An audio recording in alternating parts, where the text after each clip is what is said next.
നമസ്കാരം. അറ്റൻഷൻ പ്ലീസിലേക്ക് സ്വാഗതം. എന്താണ് ന്യൂമോണിയ, എന്താണ് TB, എന്താണ് ആസ്മ? ഈ വിഷയത്തെക്കുറിച്ച് നമ്മോട് സംസാരിക്കുന്നത് ഡോക്ടർ അനീസ ഷാഹുലാണ്. ട്രാവൻകൂർ മെഡിസിറ്റിയിലെ ശ്വാസകോശ വിഭാഗം അസിസ്റ്റന്റ് പ്രൊഫസറാണ്. ഡോക്ടറെ നമുക്ക് ഈ പ്രോഗ്രാമിലേക്ക് സ്വാഗതം ചെയ്യാം. നമസ്കാരം ഡോക്ടർ. ശരിക്കും എന്താണ് ആസ്മ? ശ്വാസകോശ ട്യൂബുകളുടെ ഹൈപ്പർ റെസ്പോൺസീവ്നെസ് എന്നാണ് നമ്മൾ ഉപയോഗിക്കുന്ന വാക്ക്. അതായത് സാധാരണഗതിയിൽ നമ്മളൊരു ഡസ്റ്റിൻ്റെ എക്സ്പോഷർ വന്നാലോ അല്ലെങ്കിൽ ഒരു പെർഫ്യൂംസിൻ്റെ ഒരു സ്മെല്ലോ എക്സ്പോഷർ ഒന്നും വന്നാൽ പെട്ടെന്ന് ഈ ശ്വാസകോശ ട്യൂബുകൾ അടഞ്ഞു പോകത്തില്ല. അപ്പം ചില ആൾക്കാരിൽ ഇപ്പോൾ ചിലപ്പോൾ ഫാമിലി ഹിസ്റ്ററി ഉണ്ടാവാം, അല്ലെങ്കിൽ അവരുടെ ജനറ്റിക് നേച്ചർ വെച്ചായിരിക്കാം ഈ വെളിയിൽ നിന്ന് എന്തെങ്കിലും ഇതുപോലത്തെ ഒരു സ്റ്റിമുലേറ്റിംഗ് ഏജൻറ്റ് വരുമ്പോൾ പെട്ടെന്ന് ഈ എയർവേസ് കയറിയിട്ട് ബ്ലോക്ക് ആവുകയും ശ്വാസം എടുക്കാനും വെളിയിലോട്ട് വിടാനും ഇങ്ങനെയുള്ള ആൾക്കാർക്ക് ബുദ്ധിമുട്ടാവുകയും ചെയ്യുന്ന ഒരു കണ്ടീഷനാണ് ആസ്മ എന്ന് പറയുന്നത്. അപ്പം പല ടൈപ്പ് ഓഫ് ഇതിനകത്ത് പല വേരിയൻസ് ഉണ്ട്. അതായത് 10-ലധികം തരമുണ്ട്. അപ്പം കുറച്ചെണ്ണം പറയാനാണെങ്കിൽ അലർജിക് ആസ്മ എന്ന് പറയുന്ന ഒരു ഡിസീസ് ഉണ്ട്. ഈ ഡിസീസിൽ അതായത് ചെറുപ്പം തൊട്ടേ സിംറ്റംസ് ഉണ്ടാവും. വീട്ടുകാർക്ക് ഇതേപോലെ ആസ്മ, ഡസ്റ്റ് അലർജി, സ്കിന്നിൽ ഇച്ചിങ് ഇങ്ങനെയുള്ള സിംറ്റംസ് അങ്ങനെയുള്ളവർക്ക്. ഈ ആസ്മ ഹെറിഡിറ്ററി ആയി വരുന്ന രോഗമാണോ? ഹെറിഡിറ്ററി ആയിട്ട് മാത്രമേ വരാവൂ എന്നില്ല. ഹെറിഡിറ്ററി ആയിട്ട് വരാം. അതായത് ഫാമിലി ഹിസ്റ്ററി അച്ഛനോ അമ്മയ്ക്കോ ഉണ്ടെങ്കിൽ കുഞ്ഞുങ്ങൾക്ക് അത് കുറച്ചും കൂടെ ഏർലി ആയിട്ട് വരും. അപ്പം അച്ഛന് ചിലപ്പോൾ 30 വയസ്സിലായിരിക്കും ആദ്യമായിട്ടുണ്ടെന്ന് മനസ്സിലാവുന്നത്. മക്കളാവുമ്പോഴത്തേനും ചിലപ്പോൾ 10 വയസ്സിലോ 5 വയസ്സിലോ അല്ലെ അതിലും ചെറുപ്പത്തിലോ തന്നെ ആസ്മ ഉണ്ടെന്ന് കണ്ടുപിടിക്കാം. പെട്ടെന്ന് എന്തെങ്കിലും വൈറൽ ഇൻഫെക്ഷൻ വരുന്നു, ശ്വാസം മുട്ട് വരുന്നു, വീസിങ് എന്ന് പറഞ്ഞിട്ട് നമ്മൾക്ക് വെളിയിൽ നിന്ന് കുഞ്ഞ് ശ്വാസം എടുക്കുന്നതിനുള്ള പ്രയാസം നമുക്ക് തന്നെ ഫീൽ ചെയ്യാം. അങ്ങനത്തെ ഒരു കണ്ടീഷനാണ്. പിന്നെ അതാണ് അലർജിക് ടൈപ്പ്. അപ്പം അലർജിക് അല്ലാത്ത ഒരു നോൺ അലർജിക് ആസ്മയുണ്ട്. പിന്നീട് ഒബിസിറ്റി ഇൻഡ്യൂസ്ഡ് ആസ്മ, അതായത് ഒരുപാട് തടിയുള്ളവർക്ക്, അതുപോലെ ചില മരുന്നുകളോട് സെൻസിറ്റീവായിട്ട് ആസ്പിരിൻ ഇൻഡ്യൂസ്ഡ് ആസ്മ എന്ന് പറയുന്നുണ്ട്. ചിലർക്ക് നല്ലപോലെ എക്സസൈസ് ചെയ്ത് കഴിഞ്ഞതിന് ശേഷം ഇതുപോലെ ശ്വാസം മുട്ട് സ്റ്റാർട്ട് ചെയ്യും. എക്സസൈസ് ഇൻഡ്യൂസ്ഡ് ആസ്മയുണ്ട്. അങ്ങനെ ഒരു വലിയ ഒരു ഹെട്രോജീനസ് ഗ്രൂപ്പ് ഓഫ് ഡിസോർഡേഴ്സ് ആണ് ഇപ്പോൾ ആസ്മയിൽ. പല വേരിയൻ്റ് ഉണ്ട്. ഇപ്പോൾ ഡോക്ടർ പറഞ്ഞില്ലേ ഈ എക്സർസൈസ് ചെയ്യുമ്പം ആസ്മ ഉള്ള ആസ്മ എന്ന് പറഞ്ഞല്ലോ. ഇപ്പം ചില ശ്വാസമുട്ടുകൾ ആസ്മ എന്ന് തിരിച്ചറിയാത്ത അവസ്ഥകളുണ്ട്. ഇപ്പോൾ നടക്കുമ്പം ശ്വാസം മുട്ടുന്നു, അപ്പോൾ കിതപ്പാണ്, അത് ഹാർട്ടിൻ്റെ പ്രശ്നമാണ് എന്നൊക്കെ പറഞ്ഞ് തെറ്റിദ്ധരിക്കപ്പെടാറുണ്ട്. അപ്പോൾ അങ്ങനെ ഏതൊക്കെ തരത്തിൽ നമുക്ക് മനസ്സിലാക്കാം ഇത് ആസ്മയാണെന്ന്? എപ്പോഴൊക്കെ നമുക്ക് മനസ്സിലാവും ഇത് ആസ്മയാണെന്ന്? ആസ്മയുടെ സിംറ്റംസിന് ചില പ്രത്യേക ഫീച്ചേഴ്സ് ഉണ്ട്. പലപ്പോഴും ഒരു അതിരാവിലെ ആയിരിക്കും ഇതിൻ്റെ ചുമ, ശ്വാസമുട്ട് ഇങ്ങനെയുള്ള സിംറ്റംസ് സ്റ്റാർട്ട് ചെയ്യുക. പിന്നെ ഇതിൻ്റോടൊപ്പം ഈ കുഞ്ഞിന് അടിക്കടി മൂക്ക് എല്ലാ ദിവസവും രാവിലെ എണീക്കുമ്പോൾ ഒരുപാട് തുമ്മൽ, എന്നും ജലദോഷം, എന്നും തൊണ്ടവേദന, ഇങ്ങനെയുള്ള സിംറ്റംസ് ഒക്കെ കാണുമ്പോഴാണ് ഇത് ആസ്മാറ്റിക് ആണോ എന്ന് നമ്മൾ സംശയിക്കേണ്ടത്. പിന്നീട് ഞാൻ പറഞ്ഞ പോലെ ഫാമിലി ഹിസ്റ്ററി, വീട്ടിൽ ആർക്കെങ്കിലും ഇതുപോലെ ഉണ്ട്, അവരിതുപോലെ ഇൻഹേലറൊക്കെ യൂസ് ചെയ്യുന്നുണ്ടെങ്കിൽ ഈ കുഞ്ഞുങ്ങൾക്കും ഇത് ഉണ്ടാവാനുള്ള, ഇൻഹേലർ യൂസ് ചെയ്യുന്നത് കൊണ്ടല്ല, ആ ഫാമിലിയിലെ ഒരു ജനറ്റിക് മേക്കപ്പും ഉണ്ട്, ഈ നെക്സ്റ്റ് ജനറേഷന് ഇതുപോലെ ഉണ്ടാവാൻ സാധ്യതയുണ്ട്. അപ്പം ചില ദിവസങ്ങൾ ഇവർക്ക് കുഴപ്പം കാണത്തില്ല, ചില ദിവസങ്ങൾ വളരെ ബുദ്ധിമുട്ടായിരിക്കും ശ്വാസം എടുക്കാൻ. അപ്പം ഓരോ ദിവസവും ഓരോ രീതിയിലായിരിക്കും. ചില ദിവസം ഈ പറഞ്ഞ പോലെ എല്ലാ കാര്യങ്ങളും ചെയ്യാം, എക്സസൈസ് ചെയ്യാം, ഒന്നും പ്രശ്നമില്ല. പക്ഷെ ചില പർട്ടിക്കുലർ ദിവസങ്ങളിൽ അവരൊട്ടും ഡൗൺ ആണ്. അപ്പം ഇങ്ങനത്തെ ഒരു വേരിയബിലിറ്റി ആസ്മയുടെ ഫീച്ചറാണ്. ഈ സിനിമയിലെ കണ്ടിട്ടുണ്ട്, ഈ ടെൻഷൻ വരുമ്പം ഇവർ ഇൻഹേലർ തപ്പുന്നതും ആസ്മ കൂടുന്നതായിട്ട് അത് ഉള്ളതാണോ?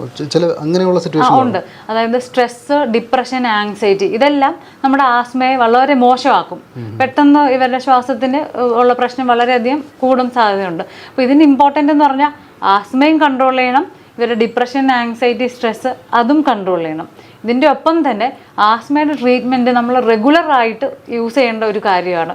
അപ്പോൾ നമ്മൾ ഇടയ്ക്ക് സ്റ്റോപ്പ് ചെയ്യുമ്പം നമ്മുടെ ബോഡിയിലെ ഇൻഫ്ലമേഷൻ്റെ ലെവൽസ് കൂടുന്നതുകൊണ്ട് നമുക്ക് പെട്ടെന്ന് ഒരു സീരിയസ് ആയിട്ട്, അതായത് പെട്ടെന്ന് കാഷ്വാലിറ്റി പോകേണ്ട ലെവലിൽ ഒരു ശ്വാസം മുട്ട് അങ്ങനെ വരാൻ ചാൻസ് ഉണ്ട് നമ്മളിതിൻ്റെ ട്രീറ്റ്മെൻറ്റ് റെഗുലറായിട്ട് ചെയ്തില്ലെങ്കിൽ.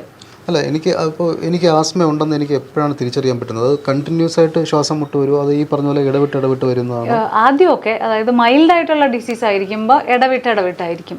അപ്പോൾ നമ്മൾ ട്രീറ്റ് ചെയ്യാതിരിക്കുകയാണ്. അപ്പോൾ ഇത് ഓൾമോസ്റ്റ് എല്ലാ ദിവസവും ചുമ, ശ്വാസം മുട്ട് ഇങ്ങനെയുള്ള സിംറ്റംസ് ആയി വരുന്നു. അപ്പം സ്റ്റെപ്പ് കയറാൻ വയ്യ, ഇങ്ങനെയുള്ള പ്രശ്നങ്ങളൊക്കെ പിന്നീട് അങ്ങ് സ്ഥിരമായി തുടങ്ങും. സ്വന്തം കാര്യങ്ങൾ ബ്രഷ് ചെയ്യാൻ പറ്റുന്നില്ല, ഡ്രസ്സ് മാറുമ്പോൾ പോലും ശ്വാസം മുട്ട്. അപ്പം കറക്റ്റ് ടൈമിൽ ട്രീറ്റ്മെൻറ്റ് സ്റ്റാർട്ട് ചെയ്തില്ലെങ്കിൽ ഇത് പ്രോഗ്രസ് ചെയ്ത് ലങ് ഫങ്ഷൻ ഡാമേജ് ചെയ്യും. ഡാമേജ് ചെയ്യുന്ന അവസ്ഥയിലോട്ട് പോകും. അതെ. അപ്പോൾ ഈ നമ്മൾ ട്രീറ്റ്മെൻറ്റ് തുടങ്ങിക്കഴിഞ്ഞാൽ നമ്മൾ എത്ര സമയം നമുക്ക് ട്രീറ്റ്മെൻറ്റ് ചെയ്യണം, അല്ലെങ്കിൽ ഇതൊരു ലൈഫ് ടൈമായിട്ട് നമുക്ക് യൂസ് ചെയ്യണോ? ഈ ഇൻഹേലറൊക്കെ ഉപയോഗിക്കുന്ന ആൾക്കാർ ജീവിതകാലം മുഴുവൻ ഉപയോഗിക്കുന്നത് നമ്മൾ കാണാറുണ്ട്. അപ്പം അതിന് എത്ര വേണ്ടി വരും ആ ട്രീറ്റ്മെൻറ്റ്? ഇത് ഞാൻ പറഞ്ഞ പോലെ ഇത് നമ്മുടെ ബ്ലഡ് ഗ്രൂപ്പ് പോലെയാണ്. ഇത് നമ്മുടെ ശരീരത്തിൽ നിന്ന് ഫുള്ളായിട്ട് എടുത്തു മാറ്റാൻ പറ്റില്ല. നമുക്ക് കൺട്രോൾ ചെയ്ത് വെക്കാം. അപ്പം നമ്മൾ ഇൻഹേലേഴ്സ് സ്റ്റാർട്ട് ചെയ്തിട്ട് ഒരു 3 months ആണ് ഒരു പർട്ടിക്കുലർ ഡോസേജിൽ കൊടുക്കുക.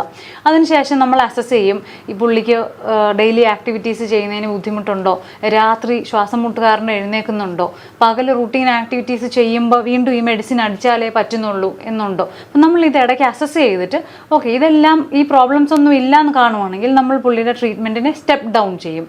അപ്പം അതല്ല നമുക്ക് ഈ പുള്ളിക്ക് ഈ ഡോസിൽ മെയിൻറ്റെയിൻ ആവുന്നില്ലെന്നുണ്ടെങ്കിൽ നമ്മൾ ട്രീറ്റ്മെൻറ്റ് സ്റ്റെപ്പ് അപ്പ് ചെയ്യും. എന്നിട്ട് ആ ലെവൽ നമ്മളൊരു 3 months മെയിൻറ്റെയിൻ ചെയ്തതിന് ശേഷം ഓക്കെ ഇതിൽ കൺട്രോൾ ആവുന്നുണ്ടെങ്കിൽ വി ക്യാൻ സ്റ്റെപ്പ് ഡൗൺ. അത് കൺട്രോൾ ആവുന്നില്ലെങ്കിൽ ചിലപ്പോൾ എക്സ്ട്രാ മെഡിസിൻസ് ആഡ് ചെയ്യേണ്ടി വരും. അപ്പം അങ്ങനെ ഒരു അപ്പ് ആൻഡ് ഡൗൺ പോകുന്ന ഒരു ട്രീറ്റ്മെൻറ്റാണ്.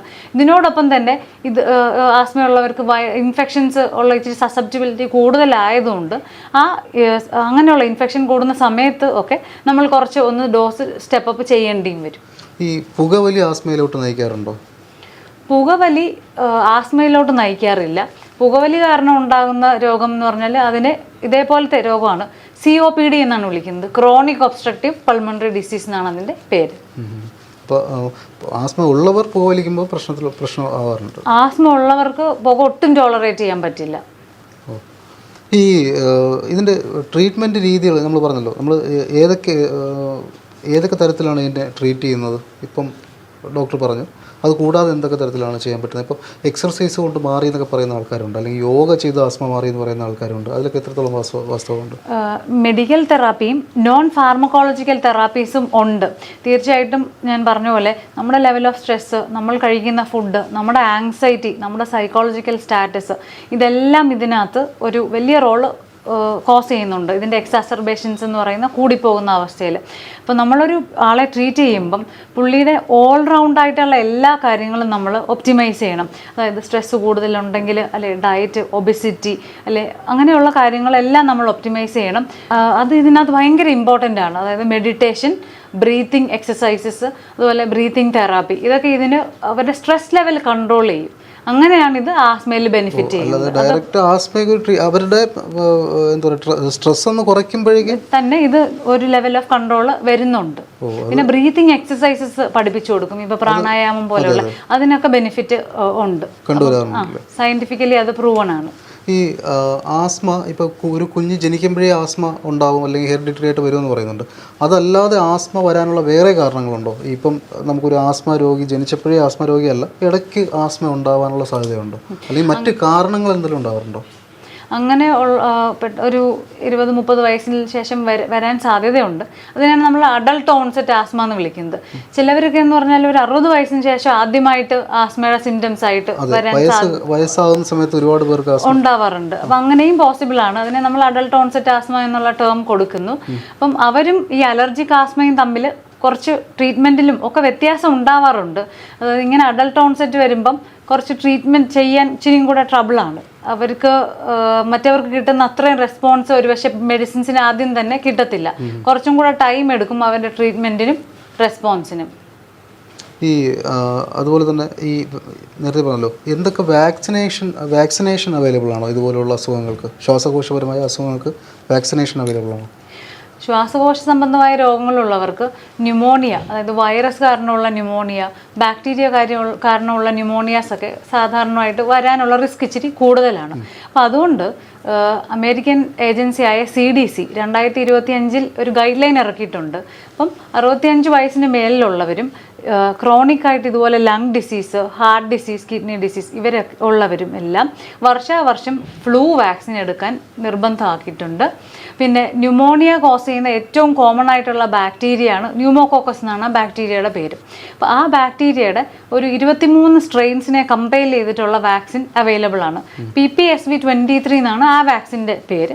ഇതല്ലാതെ ഈ ന്യൂമോകോക്കൽ ന്യൂമോണിയയ്ക്ക് എഗെയിൻസ്റ്റ് ആയിട്ട് PCV13 എന്ന് പറയുന്ന ഒരു വാക്സിനും കൂടെ അവൈലബിൾ ആണ്. അപ്പം ഈ ഡിസോർഡേഴ്സ് ഉള്ളവരെല്ലാവരും പൾമനോളജിസ്റ്റ് കണ്ടതിന് ശേഷം ഈ 3 വാക്സിൻസും, അതായത് എല്ലാ വർഷവും ഫ്ലൂ വാക്സിൻ, PCV13, PPSV23 ഈ വാക്സിൻസ് എല്ലാം എടുക്കാൻ റെക്കമെൻഡഡ് ആണ്. പിന്നെ അതുപോലെ തന്നെ നമ്മൾ ആസ്മയിലോട്ട് വരുമ്പം മറ്റു മരുന്നുകൾ, മറ്റ് അസുഖത്തിന് കഴിക്കുന്ന മരുന്നുകൾ കഴിക്കുന്നത് കാരണം അതിൻ്റെ ആഫ്റ്റർ എഫക്റ്റായിട്ട് ആസ്മ വരാറുണ്ടെന്ന് പറയുന്നത് ശരിയാണ്? ശരിയാണ്. അതായത് ബീറ്റ ബ്ലോക്കേഴ്സ് എന്ന് പറയുന്ന ഹൃദയത്തിൻ്റെ റേറ്റ് കുറയ്ക്കാൻ കൊടുക്കുന്ന ചില മെഡിസിൻസ് ഉണ്ട്. അങ്ങനെയുള്ള മെഡിസിൻസ് ഈ ആസ്മയുടെ എയർവേ സ്പാസത്തിനെ കുറച്ചുകൂടെ വേഴ്സൻ ചെയ്യിക്കും. അപ്പോൾ അങ്ങനെയുള്ള മെഡിസിൻസൊക്കെ ഇങ്ങനെയുള്ളവർക്ക്, ആസ്മയുള്ളവർക്ക് കൊടുക്കുമ്പോൾ നമ്മൾ നല്ലപോലെ നോക്കിയിട്ട് മാത്രമേ പ്രിസ്ക്രൈബ് ചെയ്യാൻ പാടുള്ളൂ. അപ്പം പേഷ്യൻ്റ് അങ്ങോട്ട് പറയണം ഞാൻ ഇന്ന മെഡിസിൻസ് കഴിക്കുന്നുണ്ടെന്ന്. അതേപോലെ തന്നെ ഡോക്ടറും ചോദിക്കണം. കാരണം ചില മെഡിസിൻസ് ഇതേപോലെ ബ്രോങ്കോസ്പാസം കൂട്ടാൻ സാധ്യതയുള്ള ചില മെഡിസിൻസ് ഉണ്ട്. ഈ ആസ്മ ഉള്ള ഒരാൾ ഇപ്പം സ്വാഭാവികമായിട്ടും സ്മോക്ക് ചെയ്യാൻ പാടില്ല, അല്ലാതെ അവർ ചെയ്യാൻ പാടില്ലാത്ത മറ്റു കാര്യങ്ങൾ എന്താണ്? ഭക്ഷണക്രമത്തിലായാലും അല്ലെങ്കിൽ എക്സർസൈസിലായാലും അല്ലെങ്കിൽ ജീവിതചര്യയിലായാലും അവർ വരുത്തേണ്ട മാറ്റങ്ങൾ എന്തൊക്കെയാണ്? മിൽക്ക് ആൻഡ് മിൽക്ക് പ്രോഡക്ട്സ് പൊതുവേ ഈ ആസ്മക്കാർക്ക് അത്ര സ്യൂട്ടബിൾ ആയിട്ട് കാണാറില്ല. അപ്പം അത് കുറച്ചൊന്ന് കൺട്രോൾ ചെയ്യുക.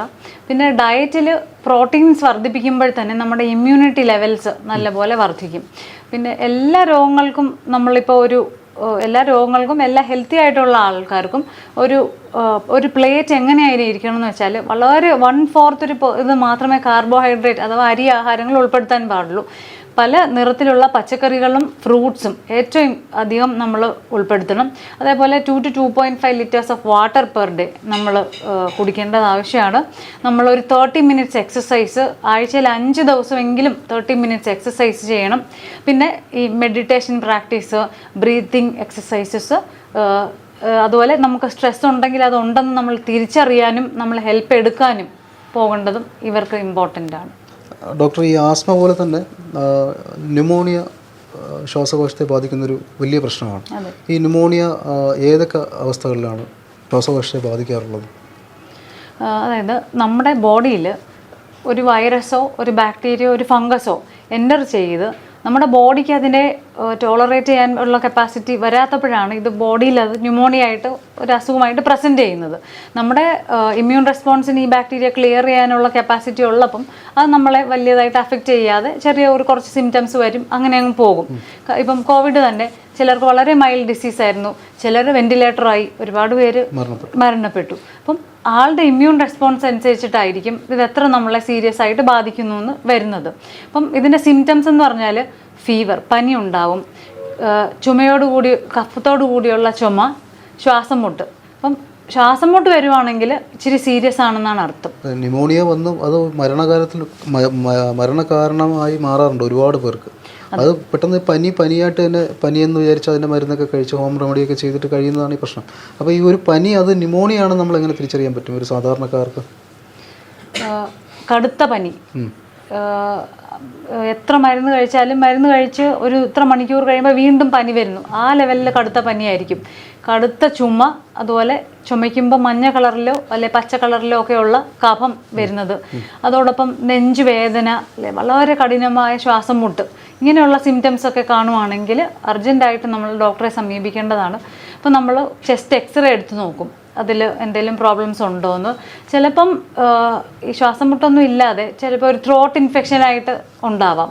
അപ്പോൾ അത് നമ്മൾ അഡ്മിഷനൊന്നും ചെയ്യേണ്ട ആവശ്യമില്ല. അത് നമ്മൾ OPD ബേസിസിൽ തന്നെ ആൻറ്റിബയോട്ടിക്സ് കഴിച്ചാൽ മാറാവുന്നതേ ഉള്ളൂ. അതേസമയം എക്സ്റേ എടുത്ത് നോക്കുന്നു, അതിൽ വലിയ രീതിയിൽ പ്രോബ്ലം കാണുന്നു, അല്ലെങ്കിൽ ഈ ലങ്സിന് ചുറ്റുമുള്ള ആവരണത്തിലോട്ട് ഫ്ലൂയിഡ് ഇറങ്ങുന്നു, അവിടെ ഇൻഫെക്ഷനായിട്ട് കാണുന്നു, ഇങ്ങനെയുള്ള കോംപ്ലിക്കേറ്റഡ് അവസ്ഥകളിലെല്ലാം നമ്മൾ അഡ്മിറ്റ് ചെയ്ത് ഇഞ്ചക്ഷൻ വഴിയുള്ള ആൻറ്റിബയോട്ടിക്സ് ഒക്കെ കൊടുക്കേണ്ടതായിട്ട് വരും. ഇത് എത്ര കാലം നമുക്ക് ഇതിൻ്റെ ട്രീറ്റ്മെൻറ്റ് ചെയ്യേണ്ടി വരും? ന്യൂമോണിയ ഉണ്ട് അല്ലെങ്കിൽ അത് വേറൊരു അവസ്ഥയിലോട്ട് പോവുകയാണെങ്കിൽ അത് ക്യൂറബിൾ ആണോ? ഇപ്പം മരണത്തിലോട്ട് പോകാതെ തന്നെ നമുക്ക് രക്ഷിക്കാൻ പറ്റുമല്ലോ രോഗിയെ? തീർച്ചയായും. അത് നേരത്തെ അറിയുകയാണെങ്കിൽ രക്ഷിക്കാൻ പറ്റും. പക്ഷേ ഒരു സ്റ്റേജ് കഴിഞ്ഞാൽ അത് പ്രാക്ടിക്കലാണോ? അതായത് നമ്മൾ ഏതൊരു ഇൻഫെക്ഷൻ ആണെങ്കിലും അത് ബ്ലഡിൽ എത്തിക്കഴിഞ്ഞു കഴിഞ്ഞാൽ 100-ൽ 30% മോർട്ടാലിറ്റിയാണ് ഇൻഫെക്ഷൻസിനുള്ളത്. വളരെ ഹൈ ആണ് ബ്ലഡിൽ ഇൻഫെക്റ്റ് എത്തിക്കഴിഞ്ഞാൽ. അപ്പോൾ അതിന് മുമ്പ് ഇത് കണ്ടുപിടിക്കുക, അതിൻ്റെ എത്രയും പെട്ടെന്ന് അതിൻ്റെ ഫസ്റ്റ് ഡോസ് ആൻറ്റിബയോട്ടിക് കൊടുക്കുക എന്നുള്ളതാണ്. അങ്ങനെ കൊടുക്കുവാണെങ്കിൽ നമുക്ക് ആ പേഷ്യൻറ്റിനെ സേവ് ചെയ്യാൻ പറ്റും. രണ്ടാമത് നമ്മൾ ചെയ്യുന്നതെന്ന് വെച്ചാൽ നമ്മൾ ഇവരുടെ ശരീരത്തിൽ നിന്നുള്ള സ്രവങ്ങൾ, സാമ്പിളുകൾ മൈക്രോബയോളജി ടെസ്റ്റുകൾക്ക് അയക്കുന്നു. അപ്പോൾ അതിൽ നിന്നും ഏത് ആൻറ്റിബയോട്ടിക്കിനാണ് ഈ ബാക്ടീരിയ റെസ്പോണ്ട് ചെയ്യുക എന്നുള്ളൊരു ക്ലൂ നമുക്ക് കിട്ടും. അപ്പോൾ ആ സെയിം ആൻറ്റിബയോട്ടിക് സ്റ്റാർട്ട് ചെയ്യുമ്പോൾ നമുക്ക് പേഷ്യൻറ്റിന് റെസ്പോൺസ് വരും. ഏറ്റവും കോമൺ ആയിട്ട് ഒരു 7 to 10 days ആണ് നമുക്ക് ആൻറ്റിബയോട്ടിക്സ് വേണ്ടി വരിക. ചില കോംപ്ലിക്കേറ്റഡ് ഇൻഫെക്ഷൻസ് ഉണ്ട്, അതായത് മെത്തിസിലിൻ റെസിസ്റ്റൻസ് സ്റ്റാഫ് ഓറിയസ് അങ്ങനെയുള്ള ഇൻഫെക്ഷനിലൊക്കെ നമ്മളൊരു 3 ആഴ്ച 4 ആഴ്ചയോളം മരുന്നുകൾ കൊടുക്കേണ്ടി വരും. പിന്നീട് ഞാൻ പറഞ്ഞ പോലെ ഈ പഴുപ്പ് നെഞ്ചിൽ കെട്ടുവാണെങ്കിൽ നമ്മൾ അത് കുറച്ചും കൂടെ ഇതുപോലെ കോംപ്ലിക്കേഷൻസ് ആണ്. അങ്ങനെയുള്ള കണ്ടീഷൻസിലൊക്കെയാണ് ഈ 1 മാസത്തോളമൊക്കെ ആൻറ്റിബയോട്ടിക്സ് കൊടുക്കേണ്ടി വരിക. സാധാരണ നിലയിൽ ഒരു 7 മുതൽ 10 ദിവസം വരെയാണ്. അതിൽ തന്നെ ഒരു 3-4 ദിവസമൊക്കെ നമ്മൾ ഇഞ്ചെക്ഷൻസ് ആയിട്ട് വേണ്ടി വരുള്ളൂ. അതിനുശേഷം നമുക്ക് പേഷ്യൻറ്റിൻ്റെ റെസ്പോൺസ് അനുസരിച്ചിട്ട് ഓറലായിട്ട് ആ വഴി കൊടുക്കാവുന്ന മരുന്നുകളാക്കും. അതുപോലെ തന്നെയാണ് TBയും ശ്വാസകോശത്തെ ബാധിക്കുന്ന ഒരു അസുഖമാണ്. ഇപ്പോൾ പണ്ട് കാലങ്ങളിൽ എനിക്ക് തോന്നുന്നു ഇപ്പോൾ അതിനൊരു ഒരുപാട് കുറവ് വന്നിട്ടുണ്ട്. ഇപ്പോൾ ഒരുപാട് മാറുന്നുണ്ട്. എന്തായാലും എങ്ങനെയാണ് TB ബാധിക്കുന്നത് നമ്മുടെ ശ്വാസകോശത്തെ? അതായത് ട്യൂബർക്കുലോസിസ് ഈ രോഗമുള്ള ഒരാൾ, പൾമണറി ട്യൂബർക്കുലോസിസ് ഉള്ള ഒരാൾ ചുമയ്ക്കുമ്പോൾ നമ്മുടെ എൻവയോൺമെൻറ്റിലെല്ലാം ഈ ഡ്രോപ്ലെറ്റ്സിൽ ഈ ബാക്ടീരിയ അടങ്ങിയിട്ടുണ്ടാവും. അപ്പോൾ വേറൊരാളുടെ ബോഡിയിൽ ഇത് എത്തുമ്പോൾ ആണ് ആ ആൾക്ക് ഇൻഫെക്ഷൻ സെറ്റ് ആവുന്നത്. എഗെയിൻ നമ്മുടെ ഇമ്മ്യൂണിറ്റി സ്ട്രോങ് ആണെങ്കിൽ അത് നമ്മൾക്ക് TB ആയിട്ട് മാറത്തില്ല. അത് ആ ബാക്ടീരിയ നമ്മുടെ ബോഡി കണ്ടെയ്ൻ ചെയ്യും. അതിനുശേഷം നമ്മുടെ ഇമ്മ്യൂണിറ്റി എപ്പോഴെങ്കിലും വീക്ക് ആവാൻ ചാൻസ് ഉള്ള അൺകൺട്രോൾഡ് ഡയബറ്റീസ് വന്നു, അല്ലെങ്കിൽ നമുക്ക് കിഡ്നി ഫെയിലിയർ വന്നു, ഇങ്ങനെയുള്ള ഒരു സിറ്റുവേഷനിൽ ഈ ബാക്ടീരിയ റീആക്ടിവേറ്റ് ആവുകയും പ്രോപ്പർ ട്യൂബർക്കുലോസിസ് ആയിട്ട് പ്രസൻറ്റ് ചെയ്യാനും സാധിക്കും. ഇതല്ലാതെ തന്നെ വേറൊരു കാര്യം, ശ്വാസകോശത്തിൽ മാത്രമല്ല TB ബാധിക്കാവുന്നത്. ഇത് ഹെഡ് ടു ടോ ഏത് ഓർഗനെ വേണമെങ്കിലും TB ബാധിക്കാം. ബ്രെയിനിൽ ബാധിക്കാം, TB മെനിഞ്ചൈറ്റിസ്, TB എൻകെഫലൈറ്റിസ്. പിന്നെ കുഞ്ഞു പ്രായത്തിലെല്ലാം കാണുന്നതെന്ന് വെച്ചാൽ TB ലിംഫഡിനൈറ്റിസ് എന്ന് പറഞ്ഞ കഴലകൾ വീക്കം കാണും. കഴലകൾ നമ്മൾ പരിശോധന നടത്തുമ്പോൾ ഈ TBയുടെ ബാക്ടീരിയയുടെ പ്രസൻസ് ഉള്ള ഇത് കിട്ടും. അങ്ങനെയാണ് നമ്മൾ അതിൻ്റെ ട്രീറ്റ്മെൻറ്റിലോട്ട് പോകുന്നത്. മറ്റു ചിലർക്കാണെങ്കിൽ വയറിനുള്ളിലാണ് ട്യൂബർക്കുലോസിസ് വരിക, അതായത് ഇൻറ്റസ്റ്റൈനൽ TB ഉണ്ട്. അത് അതിൻ്റെ ബയോപ്സി എടുത്ത് അയക്കുമ്പോഴൊക്കെയാണ് അതിൻ്റെ ഡയഗ്നോസിസ് ആവുന്നത്. യൂറിനറി ട്രാക്റ്റിൽ TB വരാം.